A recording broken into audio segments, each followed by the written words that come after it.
Thank you. Well, I'm very grateful to be here, humbled by this incredible country and company. And I acknowledge the keepers of this territory, past and present. Thank you, Katja, Lev, Antonio, and all the people at the Office of Contemporary Art Norway who brought me here, Art Space, and all others responsible for Sovereign Words. I bring greetings and offer respect from Treaty 4 territory, home of the Nehewak, that's the Cree, the Nekawininiwak, which is the Lakota, Dakota, Nakota peoples, the Assiniboine peoples, and Métis people, my nation. So before I go into a paper proper, which is kind of an academic paper, I'm going to introduce myself. This is Turtle Island. This is where I'm from, because it looks like a turtle, right? Here's another way of mapping it out of a British colonial textbook. And I grew up in the blue province called Alberta, and I currently live in the rectangular one that's green. And when you cross the borders, they actually change color. No, okay. This is another way of mapping it. These are the various numbered treaties, they're called. All the yellow are places that are still not treated, but all of us on the prairies and most of Ontario, all of Ontario are treaty people. So I was born in Treaty 6 and now live in Treaty 4 territory in Regina, Saskatchewan. And I just found out you can fit 4 blank Bangladeshis in my province and still have room left over for fishing. And there are only just over 1 million people in my province. So it's got all of Bangladesh's closet space.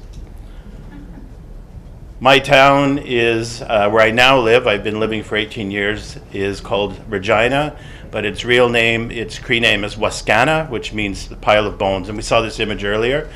This is a stack of buffaloes that were killed all over the prairies. And then the Métis and some First Nations who lost their lands, particularly the Métis, we lost all our territories, and we're wanderers, and we lived in the roads between properties called road allowances. And in order to make money, we'd collect the bones that were left over, and then they were shipped over to England to be made into fine china. This is me and my family a few years back. That's our winter home. We live in snow houses. No, we don't really. And then summer with my family. But this is how we live. We live in warm houses in the snow. This is my street right now. So I descend from Laurent and Eleanor Garneau. Eleanor Garneau is Swampy Cree and Scottish. And Laurent Garneau was a pretty important figure on the prairies. And he was Anishinaabe and French Canadian. And they were one of the settlers of Edmonton, which now has a population over 1 million, which is my hometown. And the yellow property was their river lot, and it's still called the Garneau District, and the university is partially on that. And Eleanor Garneau planted this tree in 1872 and called the Garneau tree right on the edge of the parking lot. The university is growing around it. And the tree was condemned, and so this last fall they had to cut it down. So I was quite alarmed, so I and others got together, members of the Métis Nation and Garneau family members, and we celebrated the life of the tree and of the Métis legacy in Edmonton just in November. And then they chopped it down, kiln dried it, made it to pieces, and they're distributed to many carvers throughout our community, all over actually Western Canada, to be made into objects for posterity.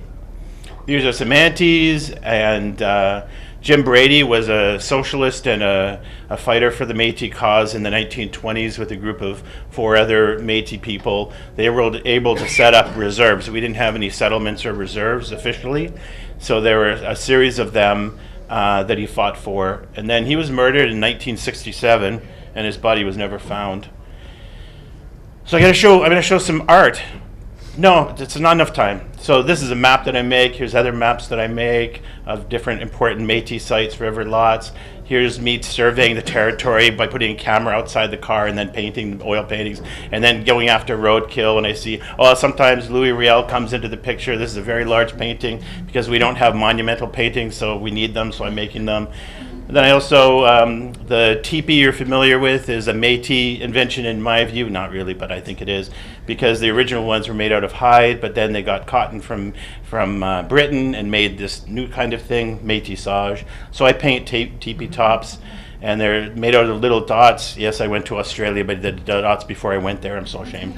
I do performance art too. This is a game. You roll these dice and it says, I'm not sorry, or I'm sorry, or I'm tired of this. And this is being played with Indian residential school survivors. Then I do protests with John A. Macdonald statues across Canada. He's the one who murdered Louis Riel, whose words appeared earlier.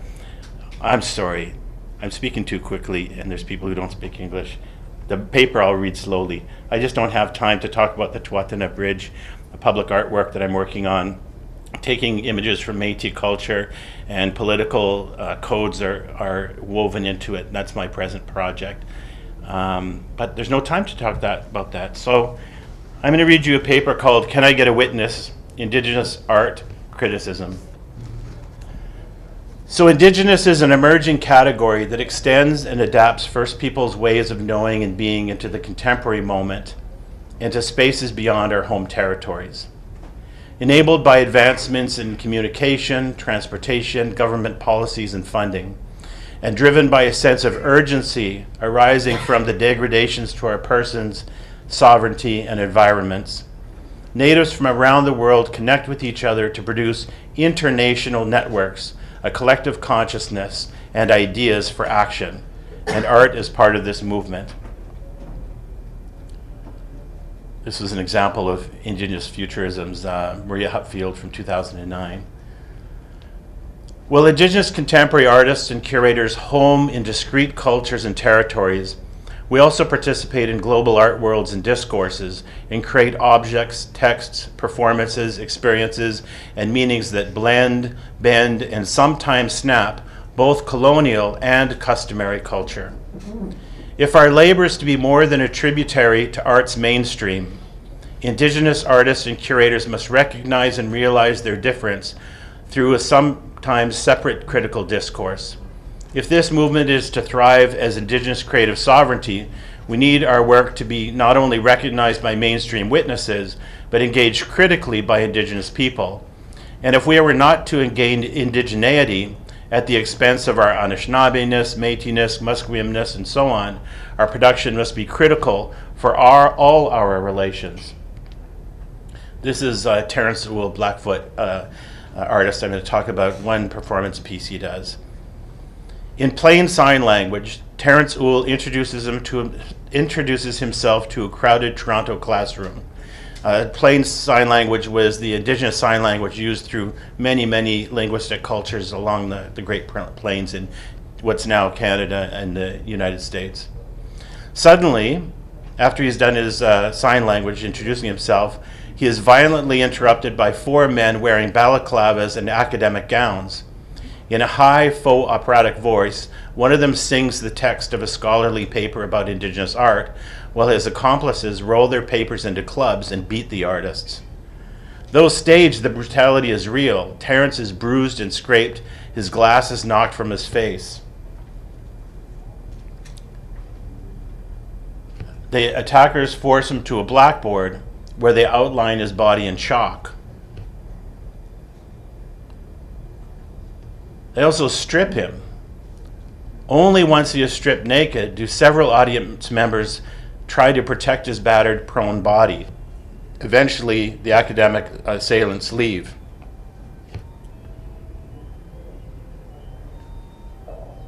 Terence sits up and lights a cigarette. He puts on minimal Blackfoot regalia, a loincloth, necklace, and breastplate.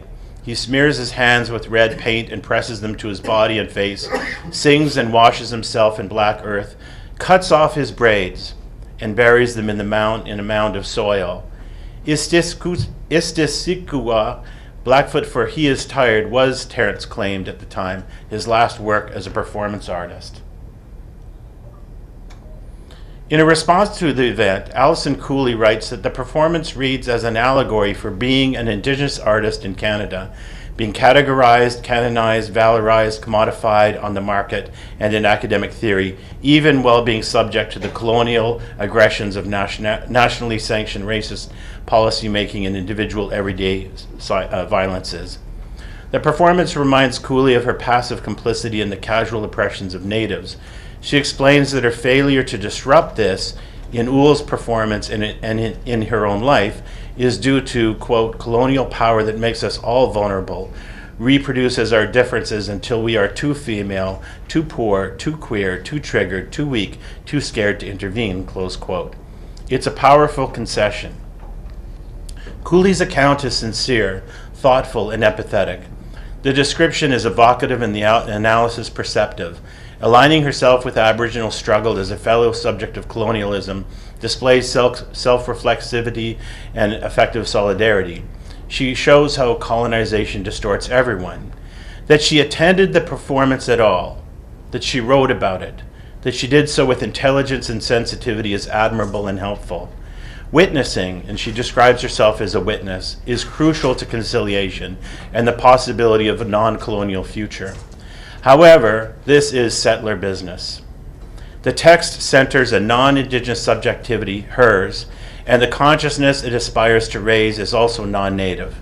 She casts colonial power as total and Terence Uhl, its degraded subject, as living pedagogy for non-Natives. Settler-authored critical reviews of Indigenous art are infrequent, and what does exist is typically addressed to non-Natives. Too often these texts contextualize Native art within Western art history rather than considering First Nations, Inuit, or Métis aesthetic precedences, or more importantly, Indigenous contemporary theory and practice.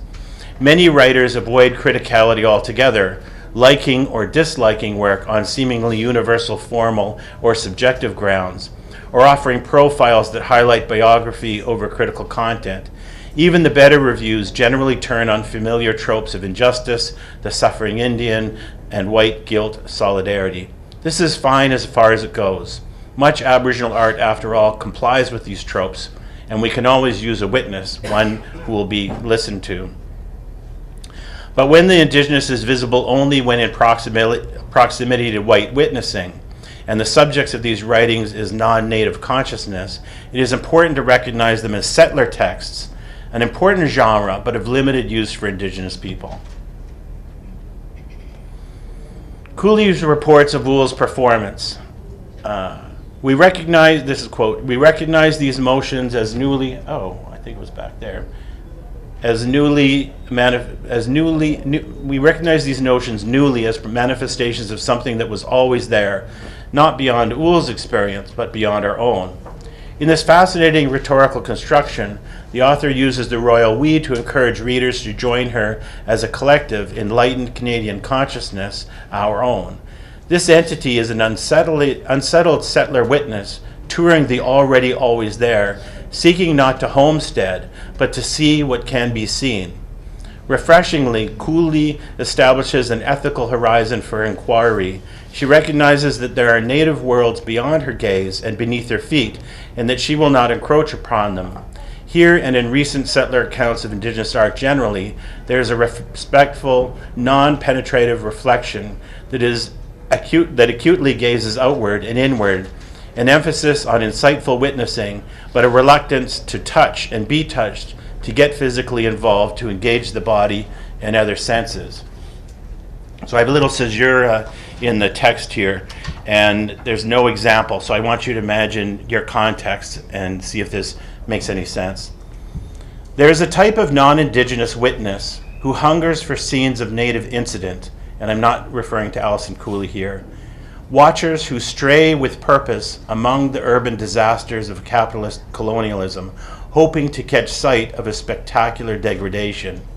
They wander where they will, seeing and recording what they want, all the while knowing that though at some risk, they are ultimately protected by the state, and their subjects, the subjects of their gaze, know it. This may be an honorable activity, artists, reporters, social critics who do not want to insulate themselves and their publics from consequences of inherited privilege, who feel the moral urge to know and make known, Or it may be the somnambulistic wanderings of disenchanted privilege, searching for sites of authentic being, which means discovering subjects who are unaware of the creative texts, images, and sounds these agents might yet provide to represent them.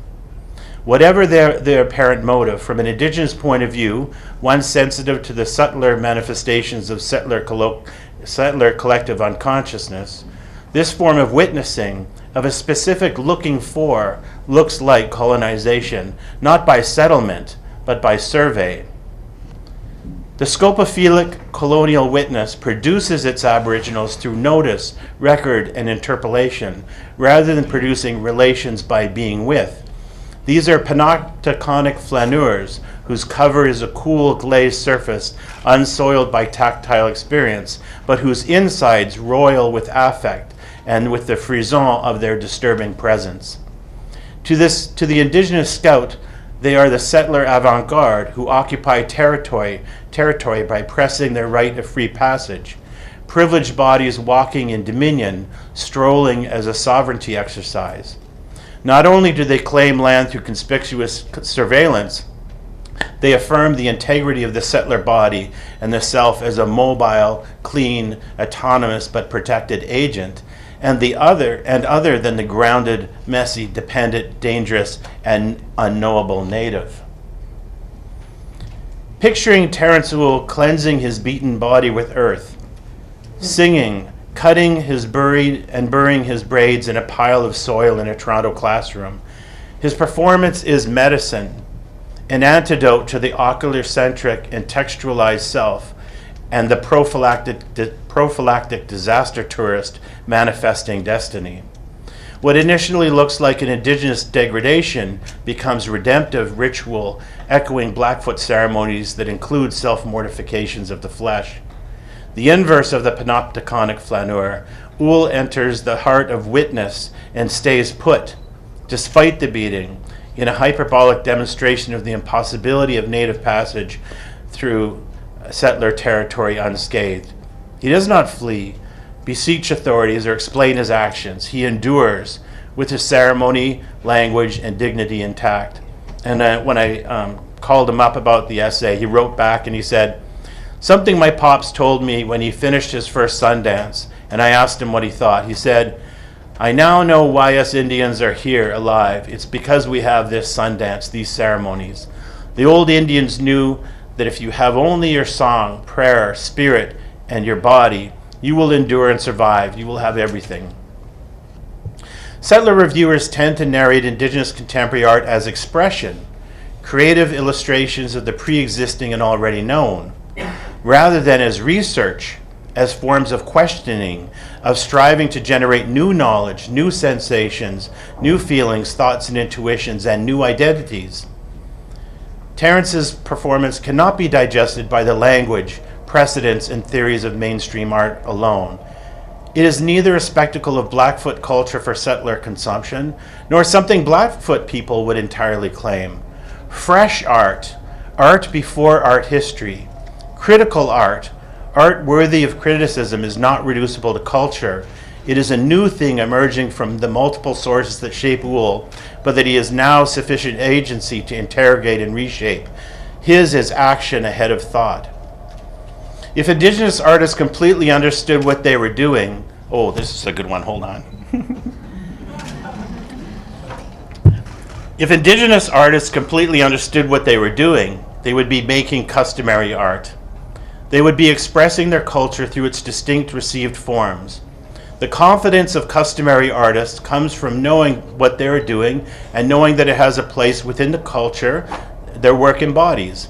Indigenous contemporary art is informed but not limited to these traditions. Their forms and receptions are uncertain until, that is, an Indigenous critical community arises to consider them. They are experiments and therefore need not just appreciation but critical engagement to complete them. Only with their entry into critical discourses is their power beyond the aesthetic activated, and can they stimulate change in First Nations and dominant cultures. It is the Indigenous work of art, text, exhibition, and sound that inspires, breathes life into the Indigenous mode of being contemporary. At the center of Isisiqua is an effective disturbance that cannot be explained away or displaced by words. When Terence cuts off his braids, this is not a rhetorical device. This is the thing itself. It is an embodied performance of a complex subjectivity using and adapting inherited tools. While a conventional sign for Blackfoot people, the contents are personal. It could be a mourning gesture honoring the loss of someone close, or to mark a personal transition, the hoped for loss of oneself and birth of another. What are we to make of its occurrence in a public non-Indigenous space of performance art? I don't know why I have that one there. Australian art historian Ian McLean has a nuanced sense of Indigenous contemporary art. In fact, the phrase Indigenous contemporary art, rather than contemporary Indigenous art, is a phrase I owe to him. The formula acknowledges that while all living Indigenous people are contemporary, not all the art they make is contemporary. Contemporary in the second instance designates a type of art, not the fact that it was produced by someone in the present. For example, saying modern art was practiced in New York in the 1950s does not imply that all art made there was modernist. To avoid confusion, I capitalized, this is when it's an essay. The word Indigenous operates similarly to the word contemporary with a capital C. According to conventional usage, small I Indigenous refers to something original to a particular place, and capital I Indigenous refers only to a people original to refers to the people original to a particular place. However, as I will soon explain and advocate in its contemporary usage, Indigenous is not synonymous with Aboriginal or Native or First Nations, etc. It indicates an additional way of being Native. Indigenous are Native people when they are contemporary. Ian McLean begins a recent essay with the claim that, in quotations, a theory of Indigenous contemporary art remains elusive. This is reflected in its failure, outside of a few countries that are peripheral to the main game, to make a sustained impression on the main body of the art world discourse, close quotes. I like the guy, but what an ass. If an Aboriginal artist sought success in the dominant art world alone, they would just be artists. Artists who happen to be Aboriginal, which is to say that their Aboriginality is an incidental rather than informative to their being an artist. To identify as an Indigenous artist is to declare that indigeneity informs your art, that you belong to an Indigenous art discourse. So a theory of Indigenous contemporary art may in fact be elusive, or it may just elude this particular false measure. A theory of Indigenous contemporary art could only be successful as Indigenous, which is to say sovereign, if it were sensible and useful to Indigenous contemporary artists and communities. Recognition by the global elite that he calls the main game must be of secondary importance. Like most non-native authored texts, his assumes that Indigenous contemporary art is addressed to the dominant art world rather than being a native-to-native communication, an Indigenous exchange that may be in conversation by the mainstream, but is not subsumed or fully comprehensible to it.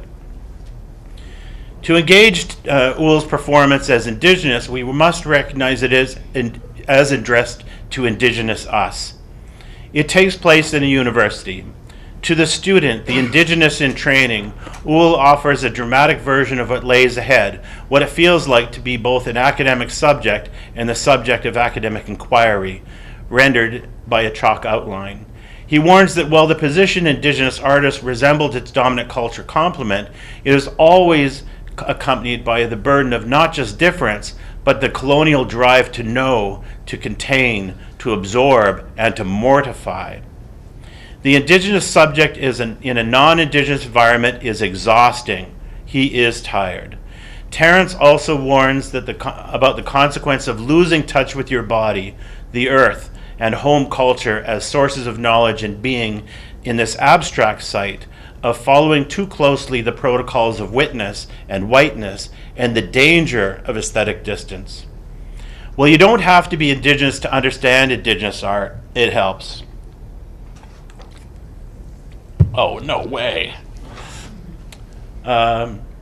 Ool embodies the performance engages non-natives along the lines Cooley captures. Ool embodies the racism visited upon him by a society that appreciates his art but reviles his brown body and his territorial claims. Settlers should recognize their complicity and construction within colonialism and decolonize themselves, etc., etc. However, for Indigenous people, the performance is about dissolving the art life ceremony secular divide. It is about the native reproduction of colonialism, self-harm, and lateral violence, and most pointedly, the performance questions the desirability of Indigenous academic critique of Indigenous art. I'm a painter, but I also wrote about 125 reviews from 1989 to 2011. I wrote them because my friends clamored for criticism, publicity. While not always pleased by my efforts, they were happy they existed.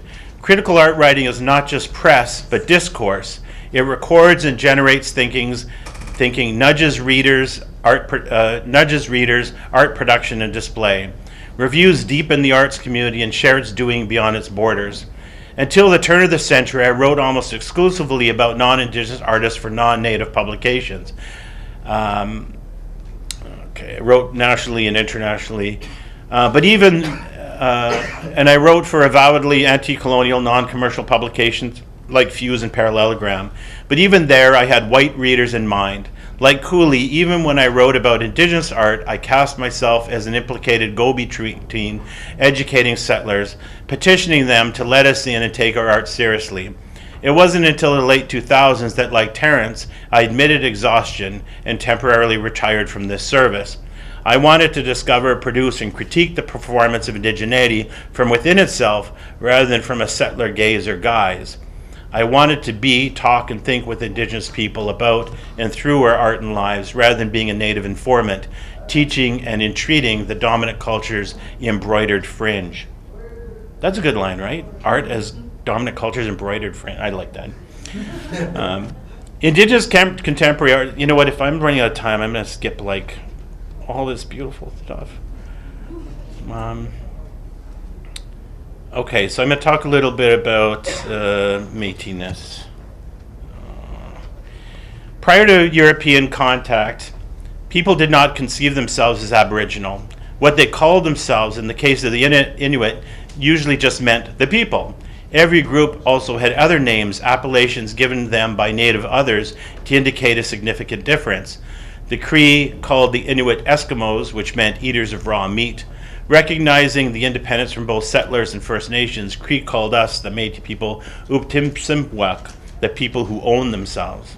First Nations on Turtle Island were as different to each other as 19th century Russians were to the Portuguese. It is only with colonization that adjacent communities forged alliances as means of protecting themselves from decimation. To identify as Aboriginal is to recognize that you have more in common with other natives than you do with settlers. The European Union is a similar political construction. Individual nations with different languages and cultures organize into a common conceptual identity, Europe, in response to a common existential threat. Aboriginal includes, but is not identical to, the various tribal identities that compose it. To be Aboriginal is to be Tahltan, for example, but you also have an intertribal consciousness that differs and may even conflict with your primary identity. Indian brotherhoods, the Society of Canadian Artists of Native Ancestry, and so on, are all expressions of Aboriginal consciousness. They are more than a sum of their parts. Indigenous is not synonymous with being Aboriginal, but marks the emergence of a new way of being. When asked if he was a black man, Cornel West explained, quote, "When I say I am a black man, I am saying first that I am a modern person, because black itself is a modern construct. 100 years ago, I would have said I was a colored man." He goes on to argue, "We've come up with various categories, including black, as a way of affirming ourselves as agents, as subjects in history, who create, initiate, and so forth," close quote. Indigenous is a manifestation of our agency as history makers, as people defined by ourselves. Indigenous has been emerging from the Aboriginal for generations, but it's only recently, especially with the UN Declaration of the Rights of Indigenous Peoples, that the mode has become conscious to itself and others. People can perform an identity for ages before it is legible and has a name. Well, they participated in the Indigenous for some time. It wasn't until I went to Australia with a delegation of Aboriginal curators from Canada in 2008 and met with Aboriginal artists and curators there that I knew myself as Indigenous. I felt it. In those conversations, we discovered shared identities formed within, against, and despite colonization. Our ability to articulate this, to have a shared self and collective consciousness, constitutes a different and Indigenous mode of being. These three, time out. Could I go a little bit further? Or is it too boring? It's okay? Okay, I'll go a little bit further. Thank you so much. I really needed to introduce myself at the beginning, but I knew it was going to take up time. So these three modes of being Native, this is in the Canadian Turtle Island context. These three modes of being Native, the First Nation, then the Aboriginal, and the Indigenous, are nested in each other. An Indigenous, I went hierarchical, I really don't mean that, I mean nested. An Indigenous identified person is Aboriginal, but also the member of a First Nation, tribe, Métis, local, iwi, or what have you. However, while all Indigenous people have tribal affiliation, not all tribal people are Indigenous. While our primary social identities are due to birth or adoption, being Aboriginal or Indigenous is a choice. It is a contingent identity that only makes sense, is only activated in certain situations and places. I'm going to skip that one. If untethered to their community, land, and language, an Indigenous artist is easily assimilated by the mainstream. Okay, here's my caution. So it sounds like Indigenous is a great thing. It's mostly bad.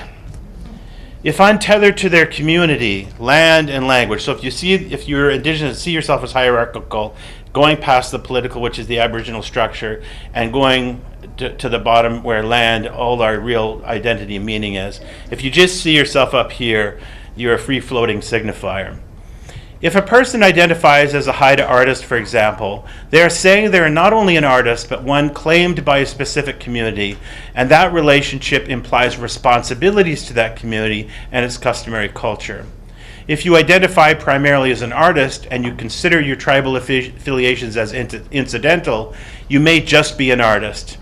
If your relationship to your community is important and informs your art, but the connections are not traditional, you may be in the Indigenous mode. And while your home community may not claim you in your art, the Indigenous community may. The Indigenous art world, okay, so I'm proposing this art world that exists within, parallel, among, but also apart from the dominant art world, is a loose network of artists and curators. It includes the Aboriginal Curatorial Collective, which, while based in Canada, has an international roster. The Native American Studies, Art Studies Association, international residencies and other gatherings, and artists and curators who link with each other in person through email, social media, Skype meetings, and publications. These self-conscious, extra-tribal, global networks legitimize their own members and attempt to keep them from slipping into assimilation on one hand and a conservative traditionalism on the other. I think of this looking out for each other as Indigenous critical care. Alison Cooley notes that in one of the papers used to club Terence Oule, the name Joan Cardinal was on it, and she didn't know how to read that. Another paper said Clement Greenberg. To the Indigenous point of view, however, one vigilant for Indigenous criticism of Indigenous art, and in this case, Blackfoot criticism of Indigenous critical writers, this is a shattering gesture, one specifically delivered to we the Indigenous. So Joan Cardinal Schubert was a mentor both of Terence Oule and myself. Landscape 2 features 6 very well regaliaed people, a family perhaps on a hill in summer. In the background, face down, is the artist in older, plainer regalia. What initially looks like a celebration of culture is in fact a critique. Here are urban people relearning their culture by making or buying these expensive garments. Nothing wrong with this. But, Oule says, the essence of being Blackfoot is not in this flash, but in relation to the land, which is why his figure is photographed embracing and listening to it. Authentic being is toward the earth, not the lens. That he wants to be and not be captured is a challenge to critical styles that seek to freeze and analyze. almost done. Joan Cardinal Schubert, okay, I've already said that. So I take Uhl's performance as a warning rather than a prohibition. If we are to critique each other, we should develop methods of critical care that emerge from our local cultures rather than reproduce Western modes. Sorry, I'm cutting past some stuff. Okay.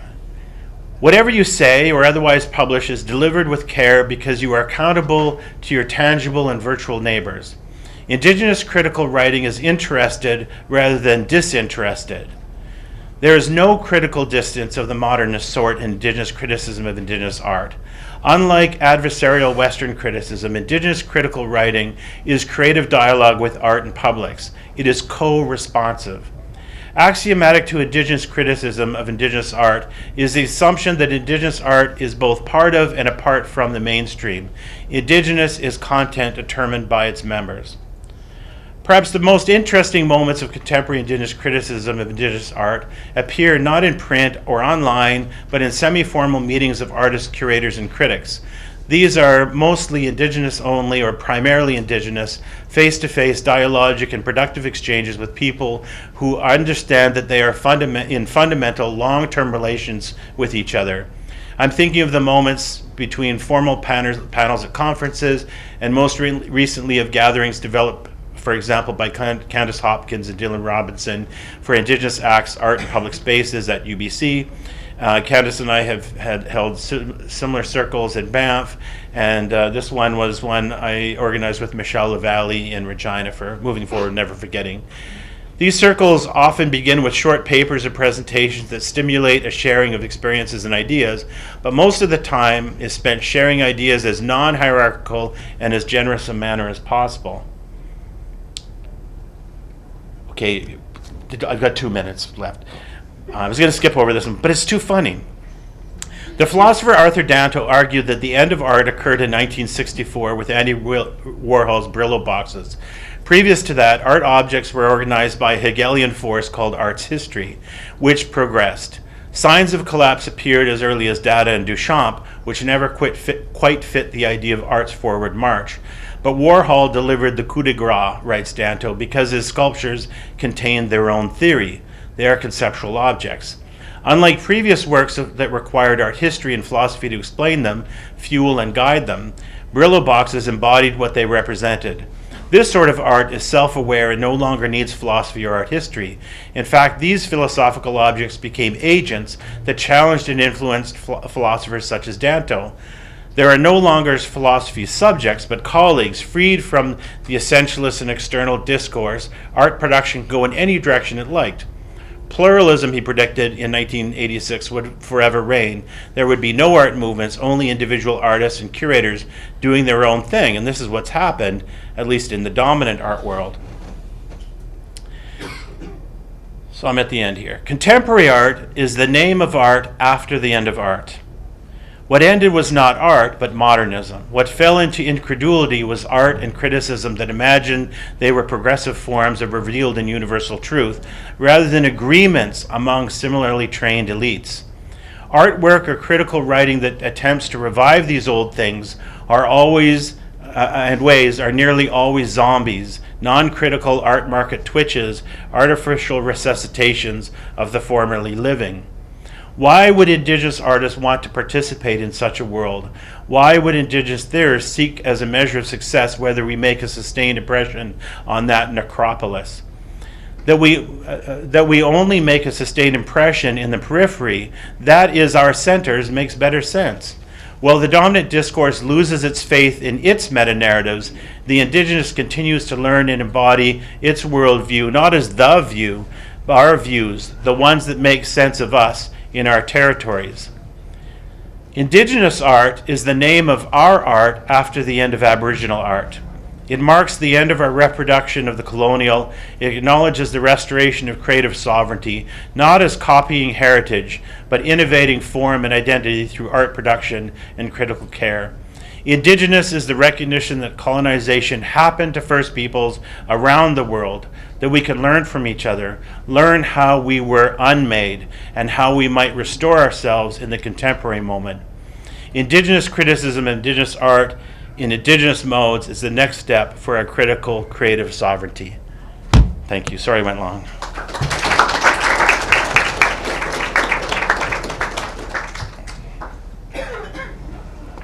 Thank you very much, David. And I would very much like to invite us all to make some comments, ask some questions. Hi. Hey, Kim.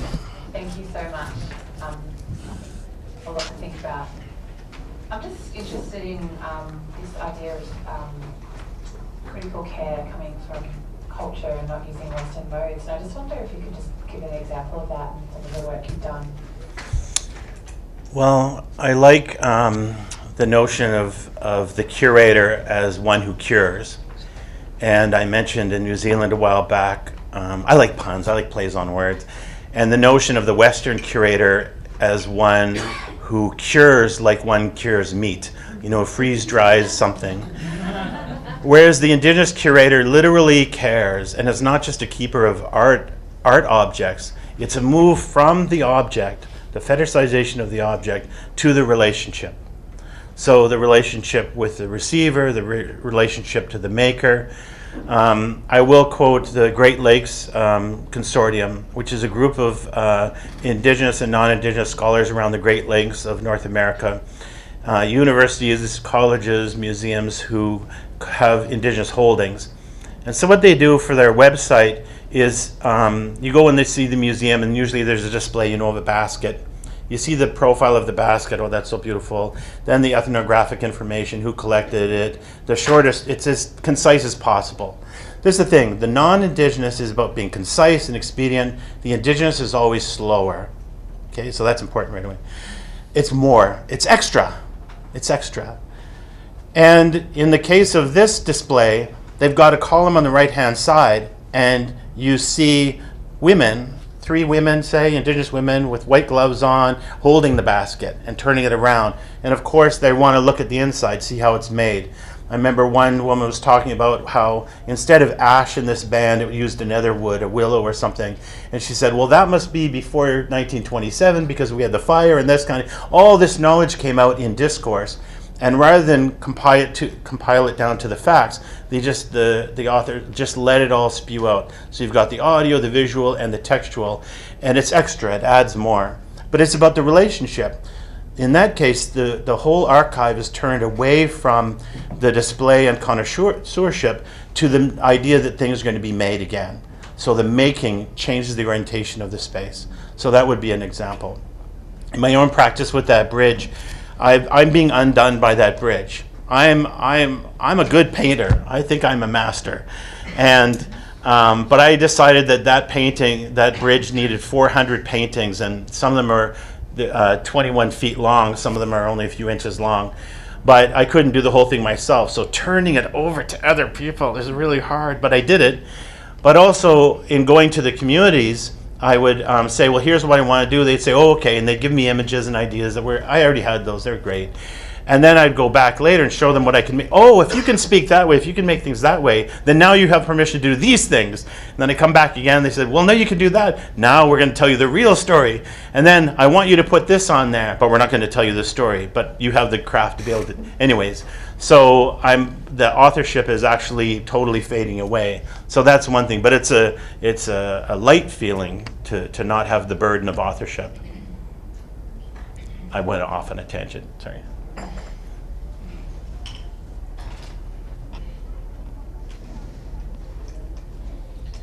Would you have written a paper applying the same principle?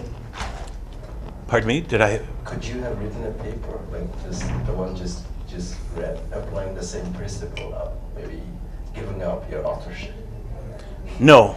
And then just being lost in the play of words? No, I couldn't do that. So there's a part of me that needs to write in this mode so that I can pass on clear and unclear ideas to others to activate for themselves. And hopefully you'll read it and use some ideas and then forget who wrote it. I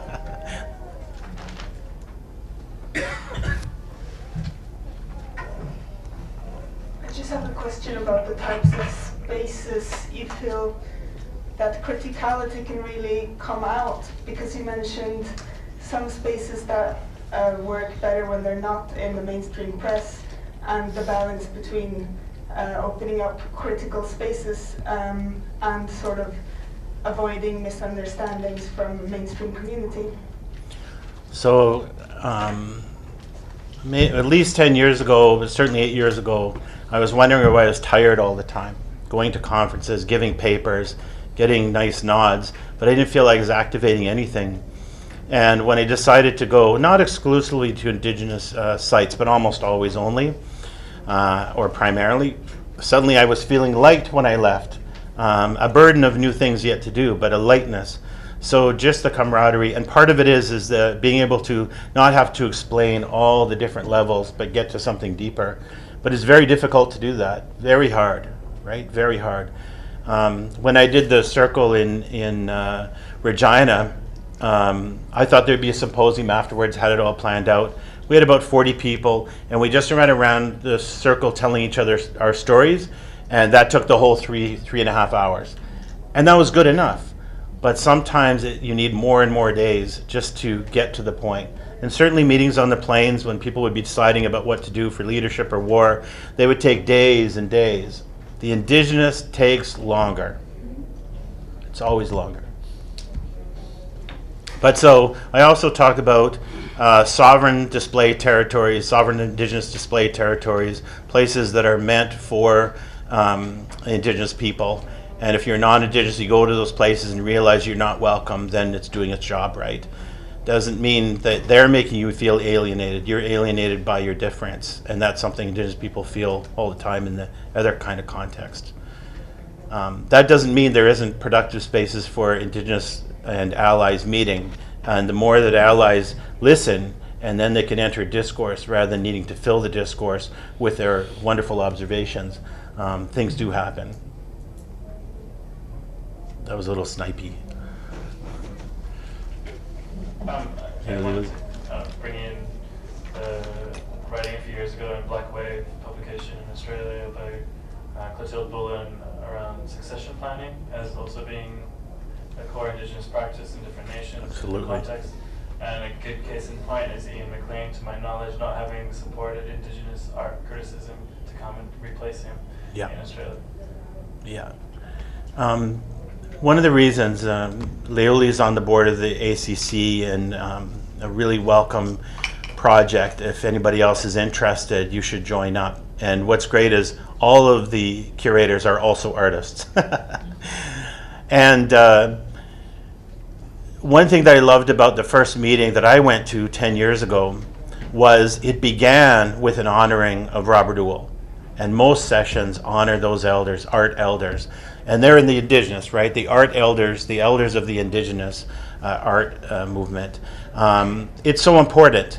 And most times, too, they bring in younger people for mentorship. And it's always the first thing we talk about, if we have more funds, mentorship. It is really important. While there's a hierarchy, a natural hierarchy in any organization, in this Indigenous organization, there's always a sense of looking to next generations, even if you're only in the middle. I hope that sustains. It's significant. It's important.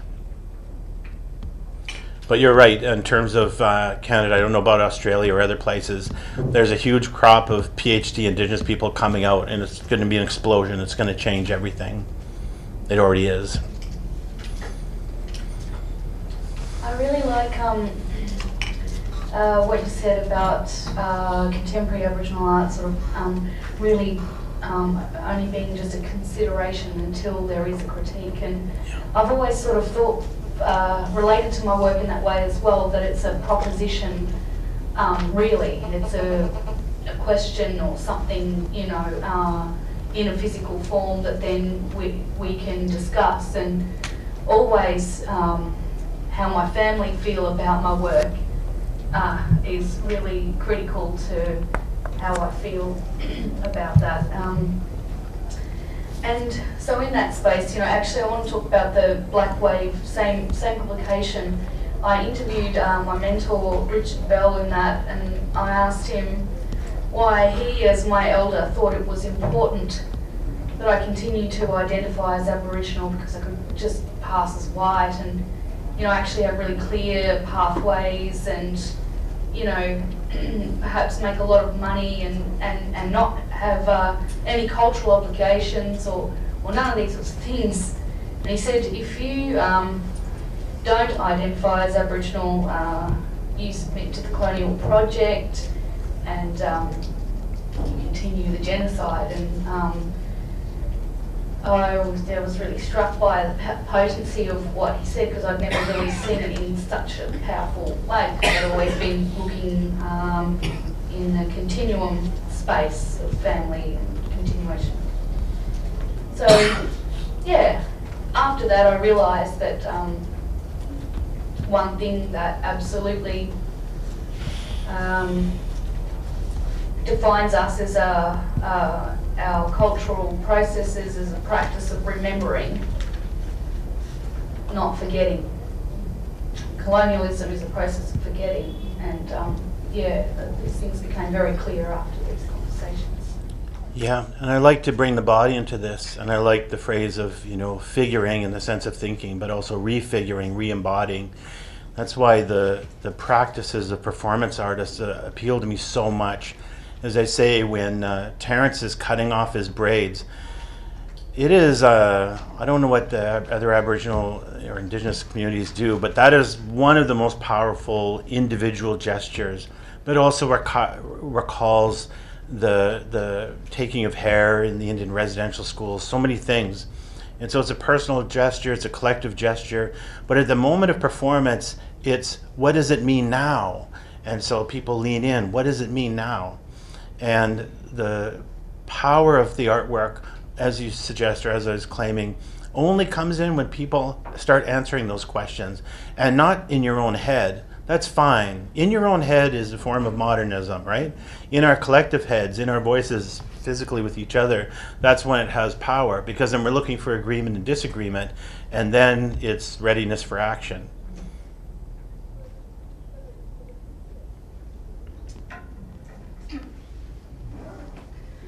I was just thinking as you were talking,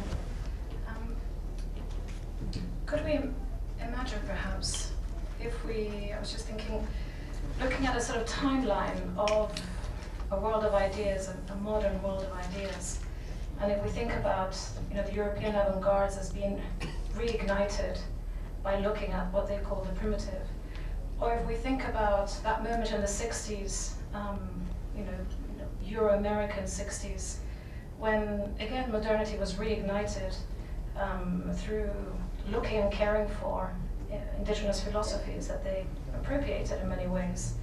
And if we think about the Indigenous turn now, which is again, as you've said many times, a settler and non-Indigenous project, if we're looking at this current moment as another moment of reignition, again because of paying attention to or looking again at Indigenous thinking, could we not then, as a result of those three moments, actually say that, how can I describe it? That there is a different story, which is, the sort of modernity has posited itself as the big story. But what if modernity was just a blip in time, and there was a much, much bigger story that modernity just didn't see? So I might have missed your point because I was marveling at your metaphors. And unlike reigniting, I like the Indigenous sense of banked coals. And that is, that the coal, the pilot light, the flame is always already there, and you have to breathe life into it, right? In order to not reignite, but to have it flame up. But it's already there.